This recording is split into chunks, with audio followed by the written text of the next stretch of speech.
యుద్ధం వల్ల గ్యాస్ కొరత ఉందా? ముఖ్యంగా ఇరాన్, ఇజ్రాయెల్, అమెరికా ఈ యుద్ధం వల్ల ఎల్‌పీజీ గ్యాస్ సరఫరా అనేది చాలా తీవ్రతరమైంది. ముఖ్యంగా మన ఇండియాలో అయితే చాలా వరకు హోటళ్ళన్నీ సగం వరకు మూసివేయబడి, లేకపోతే అందులో ఉన్న మెనూను కూడా చాలా వరకు తగ్గించుకోబడ్డాయి.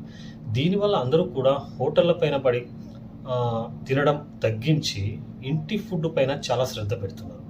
వీటి వల్ల మనం హోటల్‌కి వెళ్తే కూడా మనకు అవసరం ఉన్నా లేకపోయినా కానీ ఎక్కువగా ఆర్డర్ చేయడం గానీ, ముఖ్యంగా ఫ్రైడ్ ఫుడ్స్ కానీ, deep oil fried foods, junk foods, desserts కానీ, కూల్ డ్రింక్స్ కానీ, మనకు అవసరం లేకున్నా కానీ అంతకు మించి మోతాదులో ఆర్డర్ చేసి తినడం వల్ల జీర్ణకోశ సమస్యలు కానీ, ఒబేసిటీ కానీ, బీపీ కానీ, షుగర్స్ కానీ ఇలాంటి సమస్యలన్నీ తలెత్తుతాయి. అదే ఇంటి ఫుడ్ తింటే కూడా చాలా శుభ్రంగా ఉంటుంది. అందులో ఉప్పు కానీ, మసాలాలు కానీ మనకు ఎంత కావాలో అంతనే వేసుకుంటాము. చాలా ఎంత అవసరమైతుందో అంత మాత్రమే తీసుకుంటాము. సో, మనం చాలా హెల్తీగా కూడా ఉండగలుగుతాం.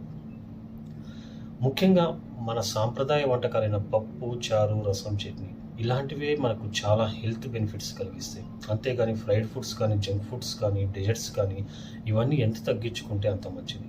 సో, యుద్ధం వల్ల ఎల్‌పీజీ కొరత ఉన్నా కూడా మీరు హెల్తీ బ్యాలెన్స్డ్ డైట్‌ని ఇంటి వద్దనే చేసుకొని వాటి నుంచి మరింత హెల్తీ లైఫ్ ఉండాలని చెప్పి ప్రతి ఒక్కరిని కోరుకుంటున్నాను. మీకు